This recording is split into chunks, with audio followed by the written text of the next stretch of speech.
본 방송에서 제공하는 부동산 정보는 투자 판단에 대한 조언입니다. 방송에서 제공하는 부동산 물건의 가치, 가격 상승 및 가격 하락에 대해서는 방송사에서 보장하지 않습니다.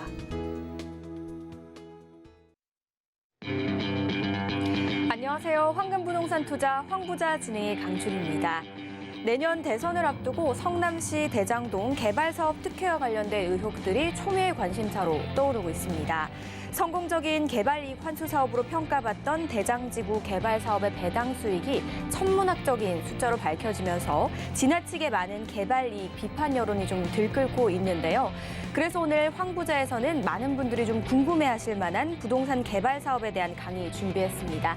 시청하시면서 궁금하신 사항 있으시면 언제든지 저에게 전화 또는 문자 주시면 됩니다. 서울 전화 02-3153-2600번 013-3366-0110번 각각 열려 있고요. 또 한 가지 노란 톡방도 활짝 열려 있습니다.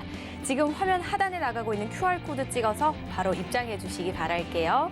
저희 방송에서 제공하는 정보는 투자 판단에 대한 조언일 뿐 해당 부동산의 가치와 수익률을 보장하지 않습니다. 서울경제TV와 서울경제신문은 당사 브랜드입니다. 서울경제증권TV와는 무관하며 기타 유사 명칭에 꼭 주의해 주시기 바라겠습니다. 자, 그럼 황부자 본격적으로 시작해보기 전에 저희와 함께 하실 분 바로 만나보셔야겠죠. 황스인베스트의 황진현 대표 자리하셨습니다. 안녕하세요, 대표님. 네, 반갑습니다. 황진현입니다. 아주 오랜만에 인사드리네요. 자, 오늘도 새로운 소식 가지고 힘이 되는 정보 드리겠습니다. 네, 자, 저희가 오프닝에서도 언급을 했습니다만 최근 부동산 개발이 뭐 경제적이면 경제적, 사회적, 전방위적으로 좀 이슈가 되고 있거든요. 많은 분들이 도대체 부동산 개발 사업이 어떻길래, 무엇이길래 이토록 큰 이익이 발생하는지 좀 궁금해하실 것 같아요. 저도 좀 궁금합니다. 제 앵커님께 한번 여쭤보고 싶은 게 있는데요. 뭐 주위에서도 그렇고 그리고 앵커님도 그렇고 투자를 하시잖아요, 지금. 그렇죠. 조금씩이라도 하죠. 네. 그럼 그 투자 종목 중에서 가장 좀 안정적이고 수익률이 좋은 투자 방법은 뭐라고 생각하세요? 그래도 안정적인 거 하면은 부동산을 좀 꼽지 않을까요? 그렇죠. 시작하기가 어려워서 그렇지. 네. 대부분 투자의 안정성을 먼저 생각하면 부동산을 제일 먼저 말씀들을 하십니다. 근데 부동산 투자 방법 중에도 여러 가지가 있어요. 자, 일반적으로 투자자들이 투자하는 방법은 부동산 개발 사업이 끝난 다음에 그 결과물을 가지고 투자를 합니다.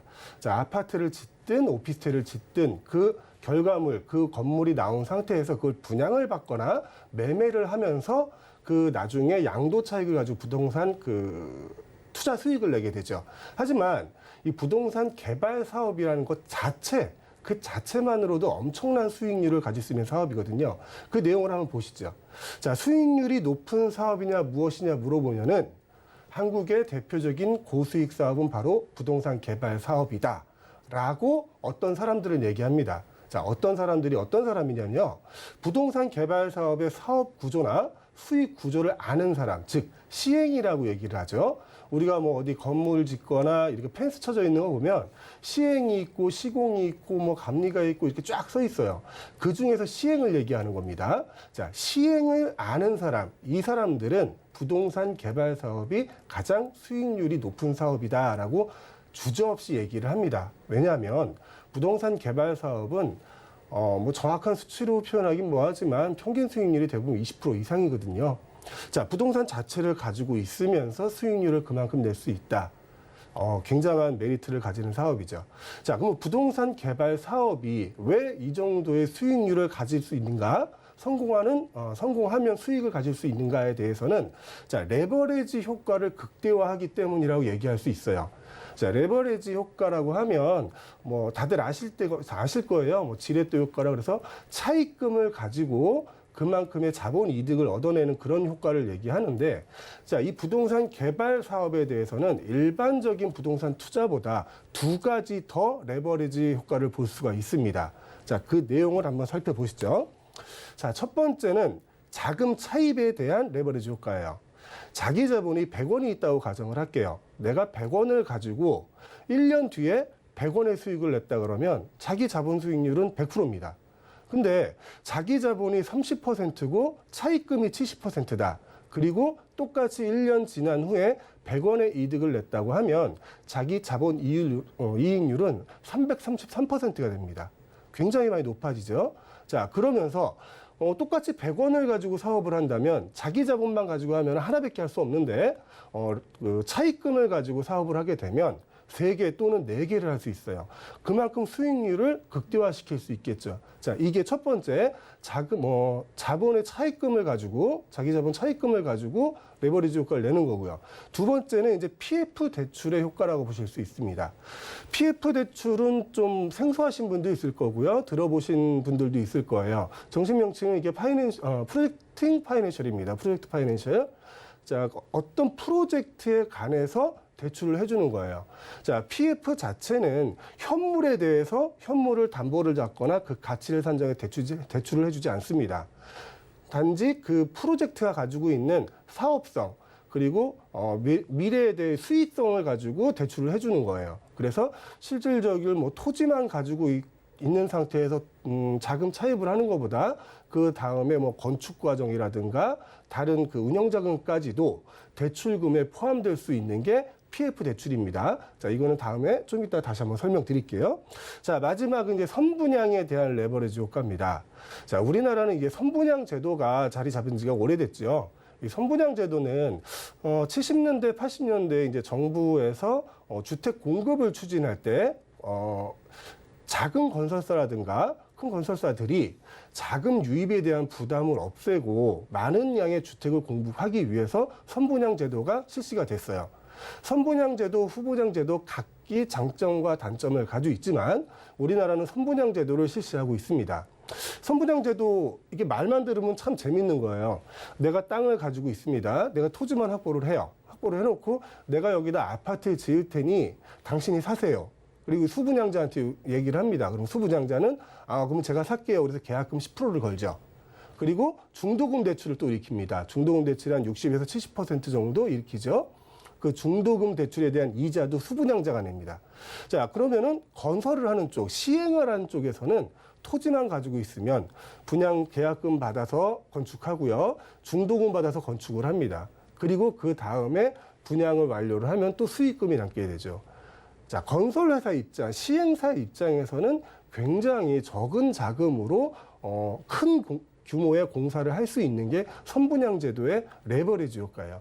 이런 3가지 레버리지 효과를 가지고 부동산 개발 사업은 일반적인 사업보다 훨씬 더 큰 수익을 낼 수가 있습니다. 자, 다음 내용을 보시면 그러면은 부동산 개발 사업은 리스크가 없냐? 혹시 있다면 작을까 클까? 자, 미래의 현금 흐름에 투자하는 것, 이게 부동산 개발 사업입니다. 현재 자체 내에서 이만큼의 값어치가 있어. 그러니까 이걸 투자해야지가 아니라, 자, 1년 후, 2년 후에 이 프로젝트가 완성됐을 때 그 프로젝트의 성공 여부에 대해서 투자를 하는 거죠. 그렇기 때문에 현물만 가지고 진행하는 일반 사업에 비해서는 리스크가 큰 것이 사실입니다. 흔히 얘기하잖아요. 하이 리스크면 하이 리턴이다. 자, 부동산 개발 사업이 굉장히 그런 부분이 큽니다. 자금 차입의 레버리지를 빼고 나면 땅값은 크게 가격이 떨어질 위험성이 없기 때문에 이 부분은 무시한다고 치고요. 불투명한 미래에 베팅을 하는 거죠. 투자를 하는 겁니다. 이 프로젝트가 좋아? 이게 사업성이 있을 것 같아? 그래서 거기다 투자를 하는 거예요. 그러니까 일반적으로 물건을 찍어내거나 현재 상태의 값어치를 논하는 사업보다는 리스크가 클 수 있죠. 자, 자기 자본이 20원 정도에 불과한데 총 100원짜리 사업을 한다고 치면 자기 자본보다 5배가 많은 그 규모의 돈을 움직여야 되잖아요. 그만큼 리스크가 큽니다. 다른 사업에 비해서는. 하지만 사업성을 잘 판단하고 사업이 잘 진행이 돼서 분양이 잘 돼서 분양대금이 제때 들어오고 또 차입금을 제때 변제하고 그러면 굉장한 수익률을 낼 수가 있죠. 또 반대로 사업성 판단을 잘못해서 분양이 잘 안 되고 사업 기간이 점점 길어진다고 하면 자본 차입에 대한 그 이자 부담도 굉장히 커질 거고요. 그 차입금에 대한 상환 부담도 커져서 또 일정 부분 규모의 자본이 또 유입돼야 되는 그런 리스크도 가질 수 있습니다. 그래서 결론은 사업성을 잘 판단을 하셔야 돼요. 부동산 개발 사업 자체는 그 입지가 좋은가, 사업성이 좋은가, 분양성이 좋은가. 자, 여기에 따라서 그 부동산 개발 사업의 리스크가 결정된다고 볼 수도 있습니다. 자, 다음 내용을 한번 볼까요? 네. 그랬더니 다음 내용을 보려했더니 처음에 준비한 거 설명을 했네요. 제가. 그러셨어요? 네. 그러면 일단 정리 한번 해볼게요. 사실 사업성 판단만 잘하면 정말 엄청난 개발 이익을 남길 수 있다라는 게 이제 부동산 개발 이야기인 것 같은데 그렇죠. 저희에게 이렇게 설명해 주시는 또 이유가 있으실 것 같아요. 초반에 잠깐 말씀을 드렸는데요. 네. 우리가 일반적으로 부동산 투자는 부동산 개발 사업에 대한 결과를 가지고 다시 투자를 하게 되는 게 일반적인 거였어요. 네. 아파트를 분양을 받거나 기존에 있는 아파트를 매수를 하거나 네. 이런 식으로 해서 일정 기간이 지난 후에 다시 매도를 하고 그 양도 차익에 대한 투자 수익을 갖는 게 일반적인 그런 부동산 투자의 방법이었거든요. 네. 하지만 한 5년 동안 너무 많은 게 바뀌었죠. 우리 예. 주변에. 특히 부동산 시장에. 정말 바람잘 일 없는 그런 5년이 맞습니다. 지나갔는데 제가 그 내용을 한번 정리를 해봤습니다. 한번 보시죠. 자, 2017년부터 한번 시작을 해볼게요. 8.2 대책이 나왔죠. 6.19 대책도 있고요. 네. 가장 굵직한 내용들이었습니다. 조정 대상 지역이 지정이 되고 추가되고 또 투기 지역, 투기 과열 지구가 생석도 다시 만들어지고 거기에 LTV, DTI가 조정되고 또 중요한 내용이 하나가 있었죠. 임대주택 등록 활성화라는 이 제목으로 임대사업자한테 여러 가지 혜택을 주면서 양지에서 임대사업 하십시오라고 지금은 안 계신 김현민 장관께서 나와서 얘기한 걸 저는 아직도 기억하고 있어요. 자, 이게 2017년도의 상황이었어요. 18년도로 딱 넘어가 보죠. 8.27 대책 나왔고요. 9.13 대책 나왔고요. 제가 이 부동산 정책에 대한 강의를 꽤 오래 했는데 저도 포기했거든요. 너무 많아서 어느 게 언제 시작되고 어디서부터 적용되는지 등등 해가지고 저도 포기할 정도로 많은 대책들이 나왔습니다. 그중에서 굵직한 것만 지금 8.27, 9.13 이런 식으로 나오고 있는데요. 2018년도에 중요한 내용이 하나 있었습니다. 아까 2017년도에 임대주택 활성화 정책에 인해서 임대사업자들은 양지에 나와서 사업을 하십시오라고 얘기했던 게 1년도 안 돼서 이제 뒤집히게 되죠. 부동산 가격 상승이 또는 매물 잠금 현상이 임대사업자를 비롯한 다주택자들의 보유한 물량 때문이다. 그래서 이제 주택 임대사업자에 대한 이제 마녀 사냥 비슷하게 이제 시작이 됩니다. 그때부터 수많은 규제가 나오기 시작하죠. 자, 2019년도로 한번 가볼게요. 등록 임대주택 관리. 자, 임대차 전월세 상한제에 대한 얘기가 나오기 시작합니다. 자, 임대료 제한 5% 인상 위반 시 과태료 3천만 원 부과. 과태료 3천만 원 부과예요. 그리고 11 대책도 나왔고요. 12, 16 대책이 나왔습니다. 그중에서 좀 강했던 게 12, 16 대책이었죠. 9억 원 초과 주택 LTV 강화한다. LTV 강화한다는 내용은 거의 대출을 안 해주겠다는 얘기였고요. 15억 초과 추가 담보대출 금지. 자, 내 재산을 가지고 대출을 받을 수 없다. 내 재산을 활용할 수 없다라는 그런 정의를 내려준 정책이 12, 16 대책이었던 것 같아요. 자, 2020년으로 한번 넘어가 보겠습니다. 가장 강력했던 게 6.17 대책이죠. 드디어 이제 토지거래 허가제가 부활을 하게 됩니다. 자, 토지거래 허가제가 전혀 없었던 건 아니죠. 전에도 있었습니다. 그게 이제 서울 강남구를 중심으로 부활을 하게 됩니다. 자, 명목은 이랬어요. 갭투자, 투기를 차단하겠다. 이런 내용이 있었고요. 법인 과세도 정비를 했고 재건축 조합원 요건도 바꿨습니다. 2년 실거주 요건이 생겼죠. 지금은 없어졌지만 참 이 정책이라는 게 한번 얘기하고 뒤집기도 참 힘든 건데 여러 번 뒤집었어요. 여러 번 뒤집어서 이제 별로 거부감이 안 듭니다. 자, 그리고 옆에 표를 한번 보시면 종부세가 올라가고요. 양도세가 중과가 됩니다. 그리고 취득세도 중과되죠. 자, 양도세는 올해 6월부터 중과되기 시작했습니다. 취득세 또한 중과되기 시작했고요. 종합부동산세 또한 인상된 요율로 적용되기 시작했습니다. 자, 개인 투자자가 양도 차익으로 얻을 수 있는 투자 수익 자체가 점점 줄어들고 있었다는 것을 눈으로 확인할 수 있고요. 자, 지금 현재는 가장 큰 걸림돌이랄까요? 투자에 대한 임대차 3법이라고 보실 수 있을 것 같아요. 자, 처음부터 제가 임대차 5법이라고 말씀드린 적이 있습니다. 자, 계약갱신 청구권, 전월세 상한제, 전월세 신고제, 이게 3법이라고 보면 표준 임대료제, 그리고 분쟁조정위원회. 자, 분쟁조정위원회는 지금도 있지요. 대부분은 임차인의 편을 들어주고 있는 거고요. 표준 임대료제는 아직 시행은 안 됐지만 전월세 신고제를 한다는 이유는 그 평균값을 내겠다는 얘기라고 해석을 할 수 있습니다. 그래서 표준 임대료제를 실시할 수 있는 근거를 만드는 과정이라고 볼 수 있어요. 아까 말씀드렸던 세금의 부담 그리고 정책의 부담, 계약갱신 청구권 쓰면은 4년 동안은 재집이 아니잖아요. 그리고 5%밖에 못 옮기고요.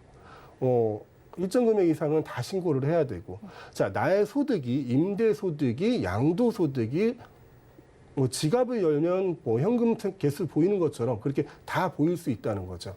전에도 그랬지만, 지금 보인 만큼 세금도 점점 늘어났다는 겁니다. 개인이 투자해서 얻을 수 있는 부동산에 대한 투자 수익을 얻을 수 있는 가능성들이 점점 줄어가고 있다는 거예요. 자, 처음에 잠깐 말씀을 드렸는데, 일반적인 부동산 투자는 부동산 개발 과정이 끝난 결과의 산물을 가지고 투자를 했습니다. 그 투자의 산물들에 대해서 현재와 같은 규제가 들어가 있다는 거죠. 그래서 전에 같이 일반적인 부동산 투자로는 내가 원하는 투자 수익, 내가 자본을 들인 만큼의 투자 수익을 얻기가 힘들어진 상태라는 거죠. 그리고 사회의 시선도 굉장히 안 좋아졌어요. 이 부동산 투자가 일반 시민만 한 건 아니거든요. 우리나라에서 돈 좀 벌었다는 사람들 치고 부동산 투자 안 한 사람 있나요? 사람뿐만이 아니라 거의 모든 기업도 그렇죠. 기업들이 현금 흐름이 조금 좋아지면 다들 건물을 삽니다. 주차장을 늘리고 공장을 늘리고, 이게 다 부동산 투자였거든요.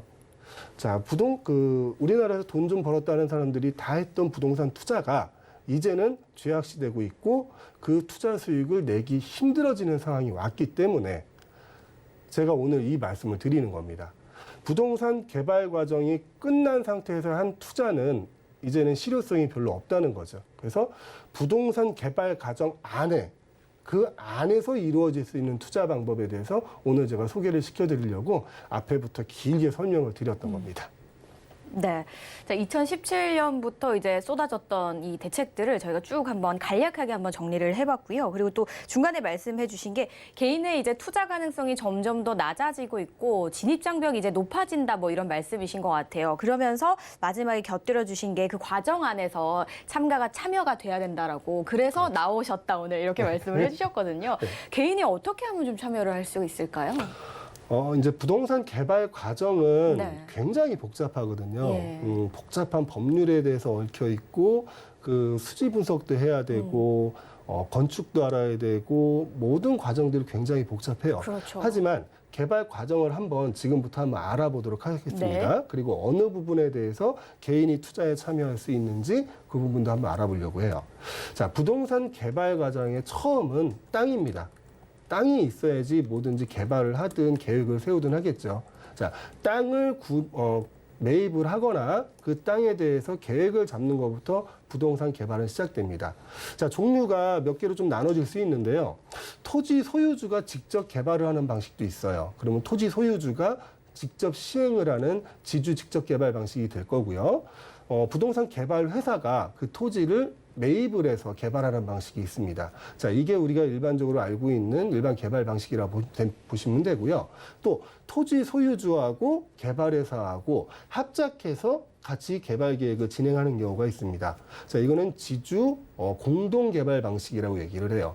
이 세 가지 방식 중에 한 가지를 택할 수밖에 없겠죠. 세 가지 방식 중에 한 가지만 그 중에 한 가지로 할 수밖에 없을 테니까요.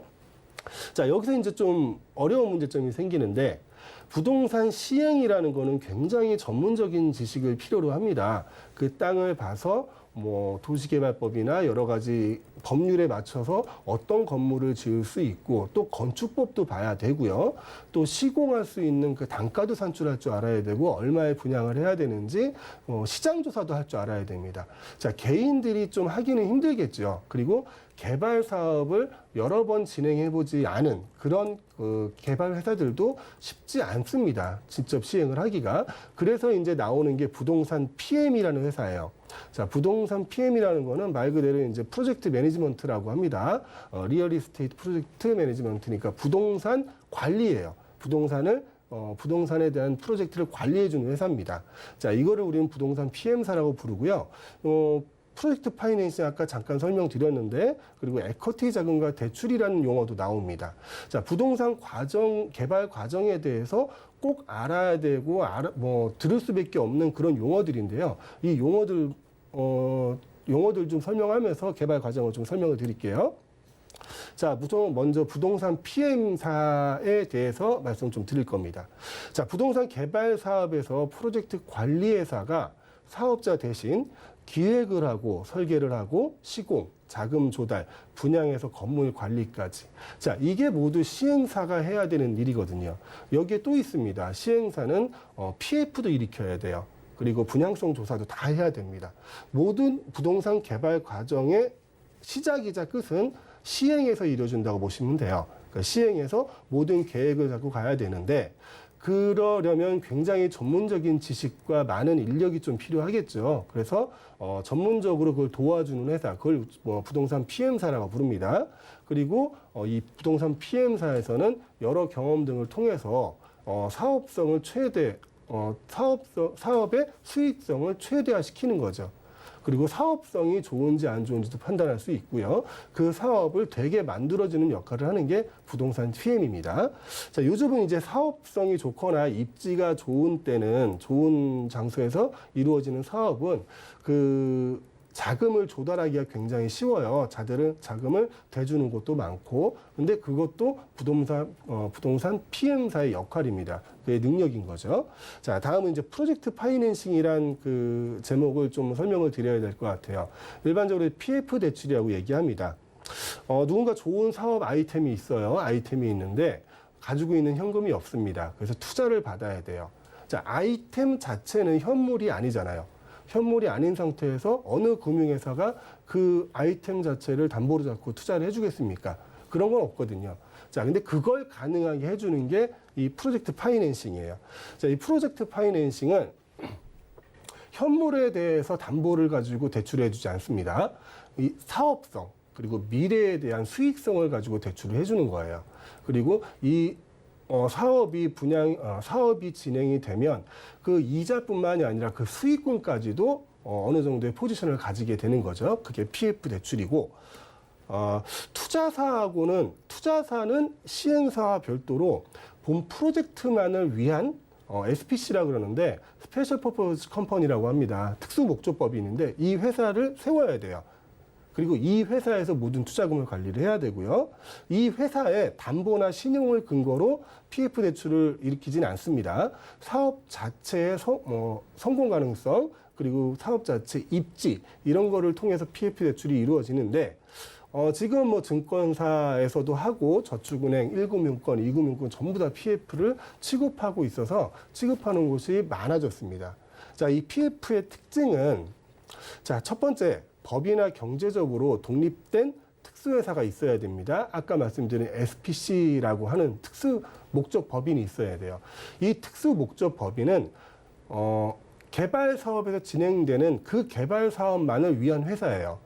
그 개발 사업이 끝이 나면 이 회사는 해산을 하게 됩니다. 폐업을 하게 되죠. 그리고 이 SPC는 서류상만 존재하는 회사예요. 실질적으로 거기서 누가 근무하거나 상주하거나 그러진 않습니다. 명목상 서류상의 회사고, 이거를 우리는 SPC라고 부릅니다. 자, 두 번째, 투자자가 채권자이면서 동시에 프로젝트 결과에 영향을 받는 이해관계자가 됩니다. 자, 투자자라고 하면 개인 투자자일 수도 있겠고요. PF 대출의 대주단이라고 할 수도 있을 거예요. 거기에 포함되어 있는 금융회사라고 할 수 있겠는데, 투자자는 이 투자가 진행된 개발 사업이 끝나고 난 후에 수익금에 대한 배분도 받거든요. 그러니까 이해관계자가 될 수도 있다는 거고요. 세 번째는 현금의 흐름 및 수지에 대한 기초한 대출이기 때문에 자금 관리가 철저합니다.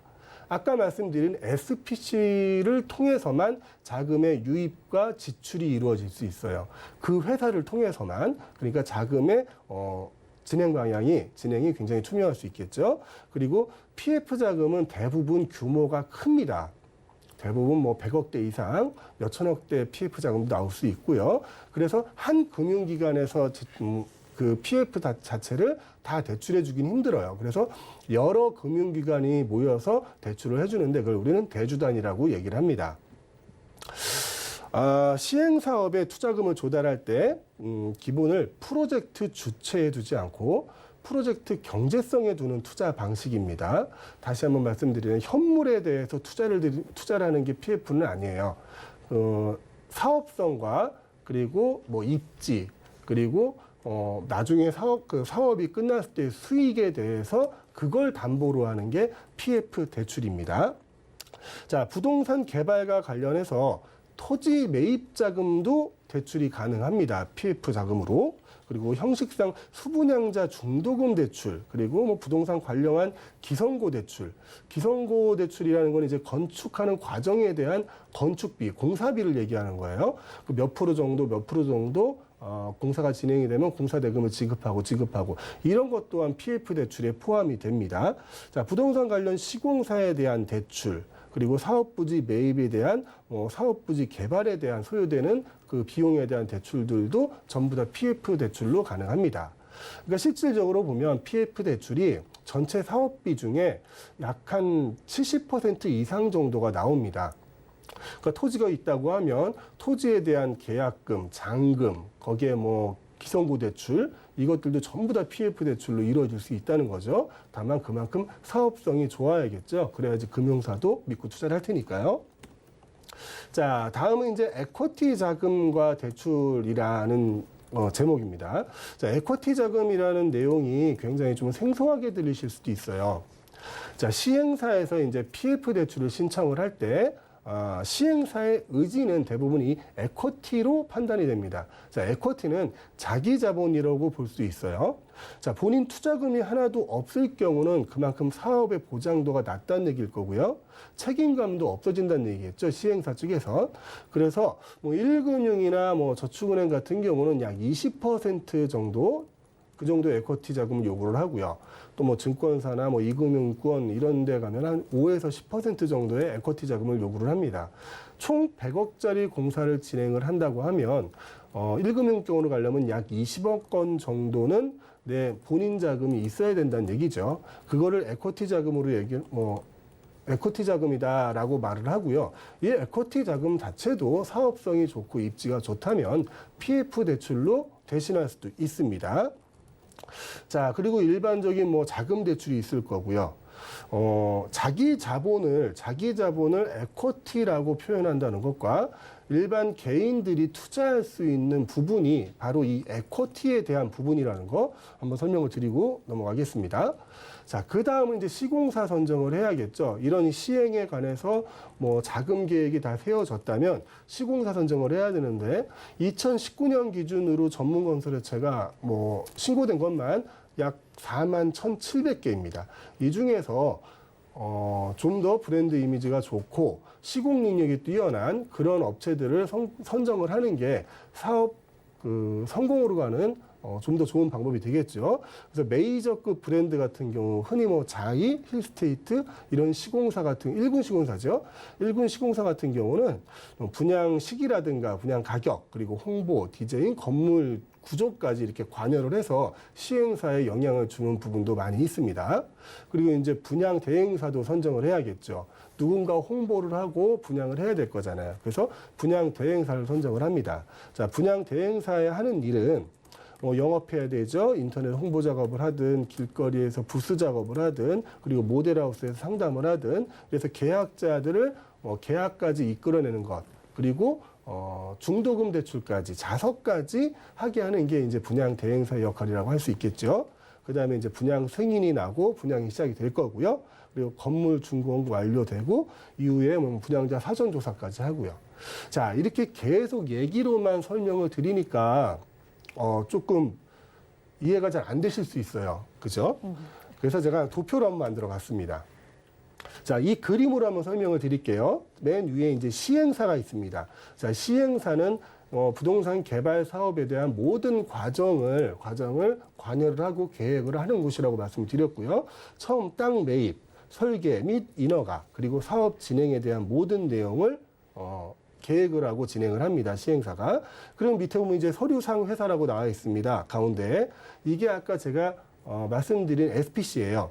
명목상 사업의 주체고요. 모든 자금은 이 서류상 회사 SPC를 통해서 유입되고 지출이 됩니다. 그리고 사업이 완료가 되면 이 SPC 자체는 해산을 하게 되죠. 바로 폐업을 하게 되는 겁니다.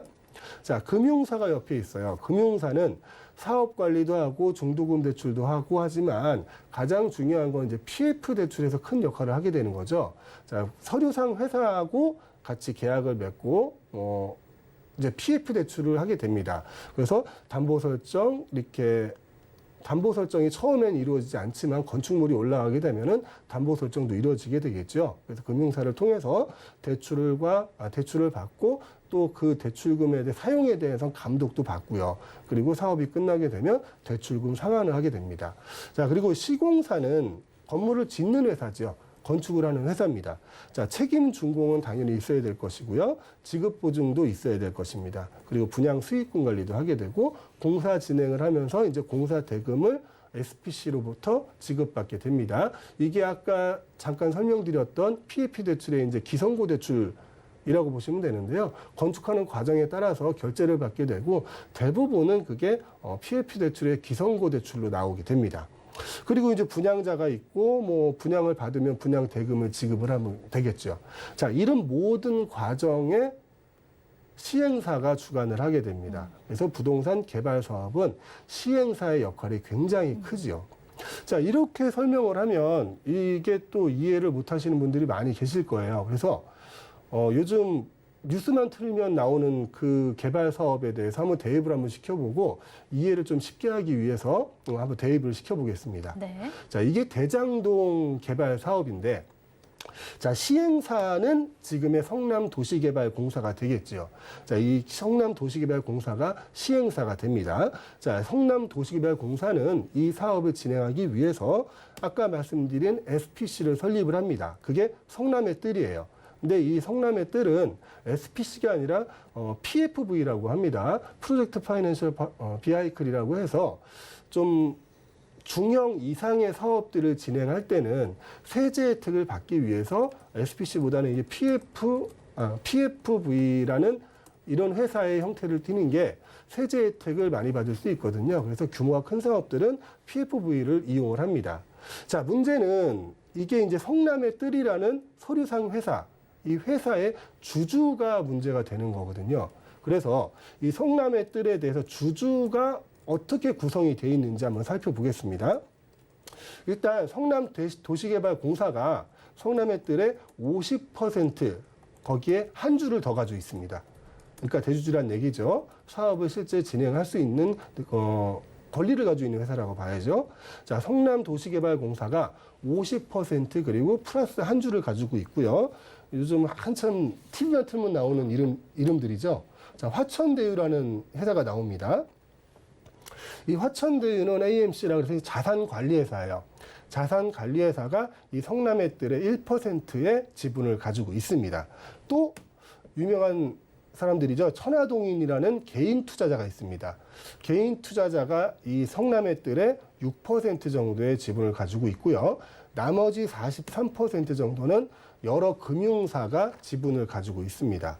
자, 정리를 하면 성남도시개발공사가 50% 플러스 1주, 그리고 화천대유가 1%, 천화동인의 7명의 개인 투자자가 6%, 그리고 나머지 여러 개의 금융사들이 43%의 지분을 가지고 대장동 개발 사업을 진행을 했던 거죠.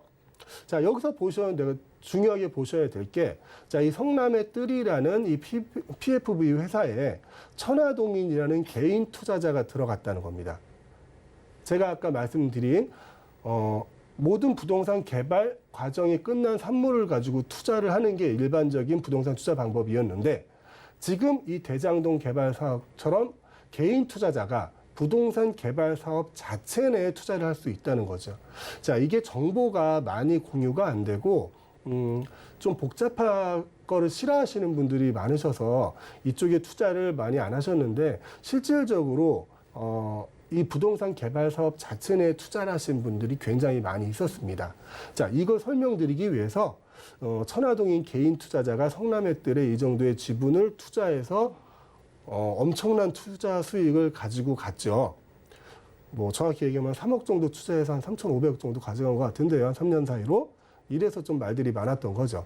여하튼 그 잘잘못을 제가 논할 자리는 아니고 그럴 입장도 아니기 때문에 이거를 지금 기후를 말씀을 드리는 거는, 이런 대장동 개발 사업 같은 사업들이 우리 주변에 많다는 겁니다. 물론 대장동 개발 사업은 뭐 성남도시개발공사가 50% 플러스 1을 가지고 있기 때문에 공공개발의 특징도 가지고 있어요. 왜냐하면 그 토지를 다 수용했거든요. 매입을 한 게 아니라 성남의 뜰이 그 원주민들로부터 토지를 수용할 수 있는 권리가 생긴 거죠. 50% 플러스 1주기 때문에.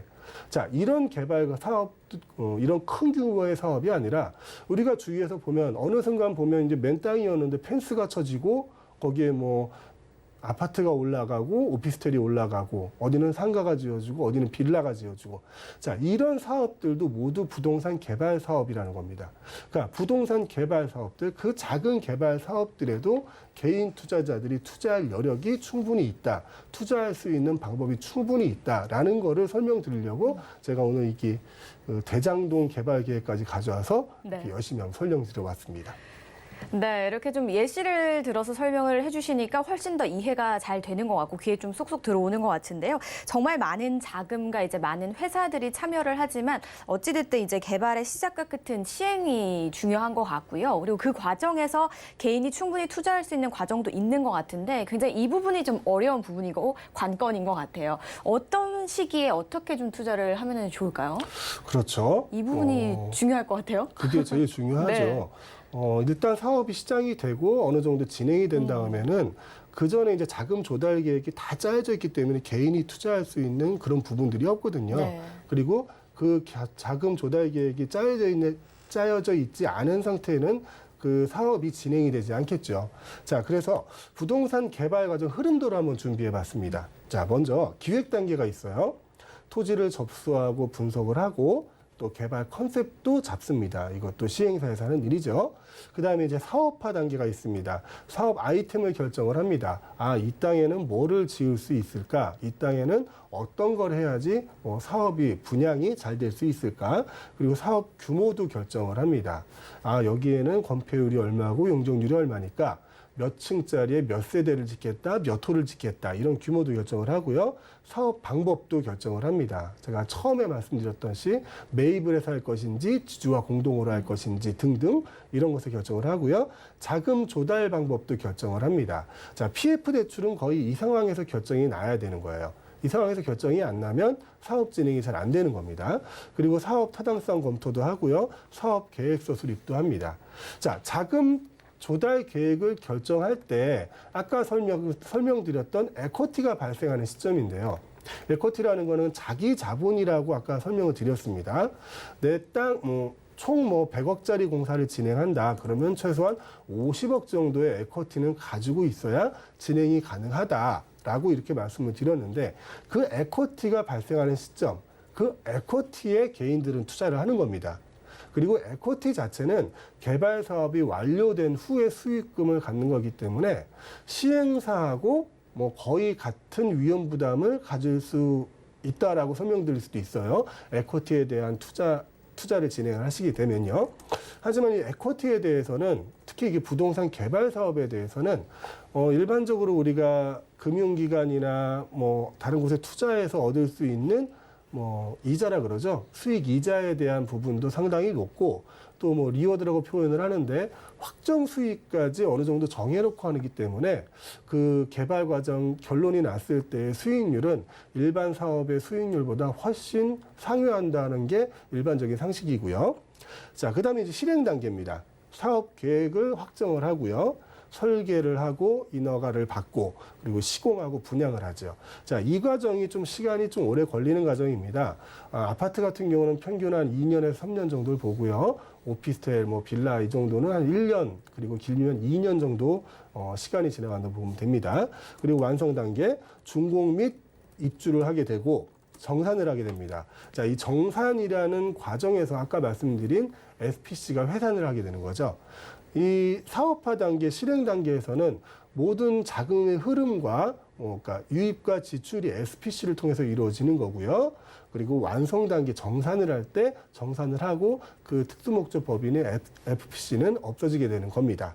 자, 이런 과정들 기획 단계, 사업화 단계, 그리고 실행 단계, 완성 단계 중에 뭐 개인이 투자할 수 있는 단계, 개인이 투자할 수 있는 단계는 자금 조달 방법을 결정할 때, 즉 사업화 단계에 있을 때 에쿼티 자금이 발생을 할 때, 그러니까 자기 자본을 시행사에서 모집을 할 때, 이때 개인 투자자가 필요한 거고요.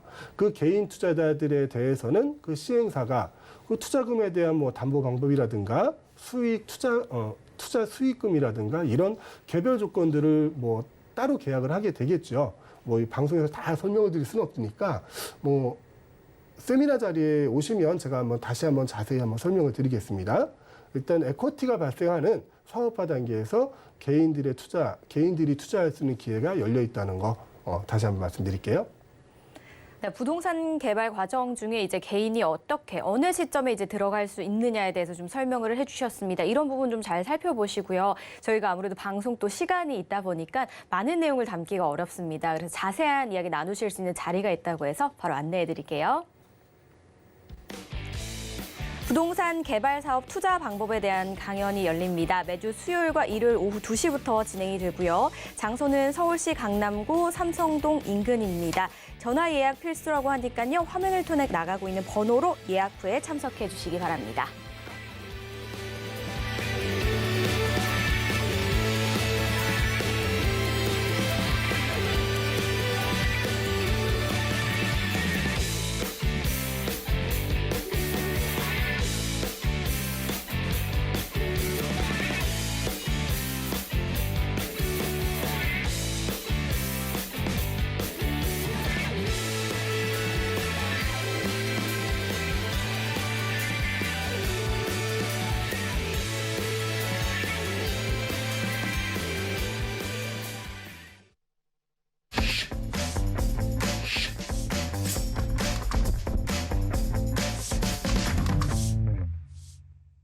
네, 황보자는 계속해서 황진현 대표와 함께 이슈 이야기 한번 나눠보도록 하겠습니다. 첫 번째 이슈 내용 화면을 통해 바로 만나보시죠. 집을 살 수 있는 사람은 줄었는데 집값은 오히려 더 올랐습니다. 금융권의 대출 규제 강화가 본격화된 이후 집값 상승폭은 완화되는 듯 했지만 다시금 상승폭을 확대하는 모습입니다. 무주택 서민들의 가슴앓이가 이만저만이 아닐 것 같은데요. 추석 연휴 이후 잠잠하던 집값이 5대 광역시와 지방의 변동률이 커져 전체적인 상승률 확대로 이어졌습니다. 이처럼 매매와 전세 모두 상승폭을 확대하고 있는 가운데 정부가 종합가계대출 관리 방안을 이달 중 발표할 것으로 예상돼 시장은 더욱 혼란스러워질 수 있다는 분석이 나오고 있습니다.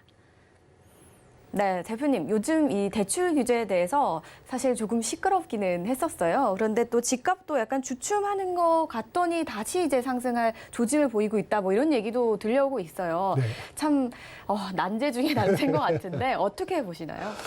야, 이런 얘기가 언제쯤 끝이 날까요? 그러게요. 자, 일단 뭐 대출 규제에 대한 내용은 가계부채가 워낙 많습니다. 위험한 수준이라고 몇 년 전부터 계속 경고를 해오고 있거든요. 근데 그 상당 부분이 부동산 구입 자금으로 늘어났기 때문에 이 가계 대출을 줄이기 위해서 대출 규제를 하는 게 필요한 과정이지 않을까라는 생각은 드는데 그 과정에서 실수요자들은 실제 계약이 이루어지고 진행됐던 사람들은 피해를 보지 않아야 되는 게 아닌가 하는 좀 아쉬움이 있어요. 일단 분양을 받은 사람들이 잔금을 치를 때라든가 전세를 가야 되는데 전세자금 대출을 갑자기 줄여버린다든가 그러면 그 사람들은 당장 그 금액을 어디서 구합니까? 그리고 이 대출 규제가 저희는 우리 부동산에 대한 방송이니까 대출 규제가 꼭 부동산 시장을 안정시킬 거다. 거기에 큰 역할을 할 거다라는 기대는 크게 없는 게 제 개인적인 생각이거든요. 일단 부동산 가격이 안정이 되려면 누누이 얘기하지만 수요와 공급이 맞아야 됩니다. 그동안 5년 동안 계속 공급은 충분합니다. 이제 안 늘릴 거예요. 라고 얘기했던 그런 정책 때문에 연끌을 해서 이게 집을 사오고 대출을 받아 집을 사오고 또 현금 유동성이 굉장히 많았기 때문에 그리고 현금을 많이 확보할 수 있었기 때문에 지금 말도 안 되게 부동산 가격이 폭등을 한 거거든요. 이 과정은 어차피 2, 3년 후면 거품은 많이 내려갈 겁니다. 제가 누누이 얘기했던 것처럼 일단 공급이 부족해서 가격이 올라간다는 부분은 현재 정부에서 가지고 있는 공급 대책만 가지고도 약 100만 호 가까이 돼요. 계획 잡힌 것만. 그리고 지금 대선 후보들이 나와서 하는 첫 번째 이게 공급을 늘리겠다는 얘기입니다. 다들 예상했던 거겠죠. 누구는 400만 원을 늘린다, 200만 원을 늘린다 이런 식으로 얘기하면 그게 한 2년, 3년 후면은 전부 다 준공이 돼서 한꺼번에 나올 거거든요. 그때쯤이면은 또 집값이 굉장히 출렁이는 시기가 또 올 거고요. 시장에서 이제 대출이든 부동산 공급이든 수요든 적정한 가격을 형성할 수 있게끔 그렇게 해줘야 이제 부동산 시장이 안정이 될 텐데 너무 많은 그 간섭과 규제로 인해서 지금은 대출 규제만 가지고 부동산 가격이 안정이 된다? 그거는 솔직히 좀 가능성이 희박해 보이고요. 이런 가격 상승 추세가 아마 내년 상반기까지는 가지 않을까. 그리고 그 이후로는 누누이 말씀드린 대로 하락과 조정 이런 게 반복되는 시간이 꽤 길게 오지 않을까 싶습니다. 네. 자, 일단 가계대출이 굉장히 이제 높기 때문에 대출 규제가 나올 수밖에 없는데 지금 굉장히 많이 올라 있는 이 집값을 잡기에는 사실 대출 규제만이 답이 아니다라고 그렇게 말씀을 해주신 것 같습니다. 그리고 내년 상반기까지는 계속해서 이제 좀 상승을 하지 않을까라고 보시는데 일단 이 사람들이 요즘 말씀하신 것처럼 많은 분들이 이제 실수요자의 타격이 없어야 된다라고 하잖아요. 근데 대출 규제가 계속해서 이제 나오고 있고 또 나왔다가 다시 철회를 하게 됐거든요. 네. 근데 이게 좋은 걸로 봐야 될까요? 어떻게 앞으로 좀 볼 수 있을지 그게 좀 궁금하네요.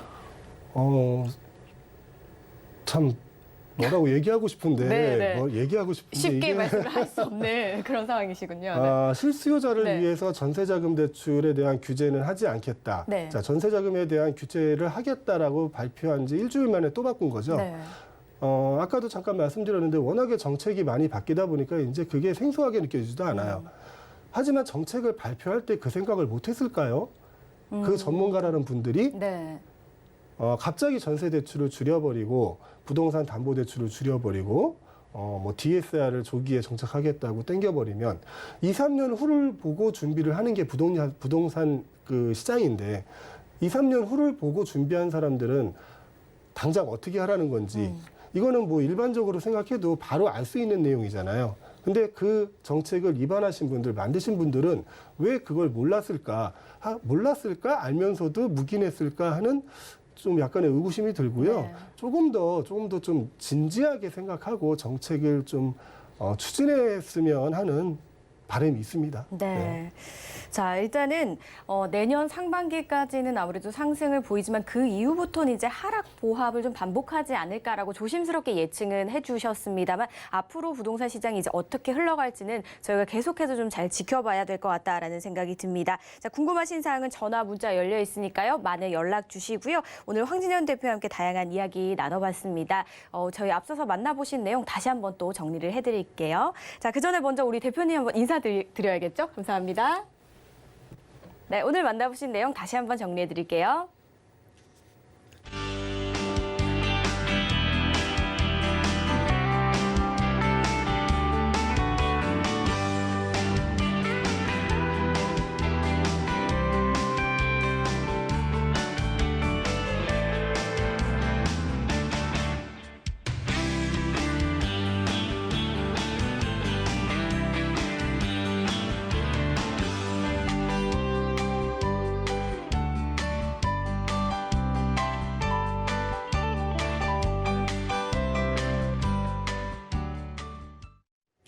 저희 방송에서 제공하는 정보는 투자 판단에 대한 조언일 뿐 해당 부동산의 가치와 수익률을 보장하지 않습니다. 서울경제TV와 서울경제신문은 당사 브랜드입니다. 서울경제증권TV와는 무관하며 기타 유사 명칭에 꼭 주의해 주시기 바라겠습니다. 저희 방송은요, 방송 끝난 이후에도 네이버TV와 서울경제TV 홈페이지에서 언제든지 다시 보기도 가능하시고요. 전화, 문자도 열려 있고요. 노랑톡방도 많은 입장 부탁드리겠습니다. 저희가 준비한 소식은 여기까지입니다. 시청해주신 여러분 고맙습니다.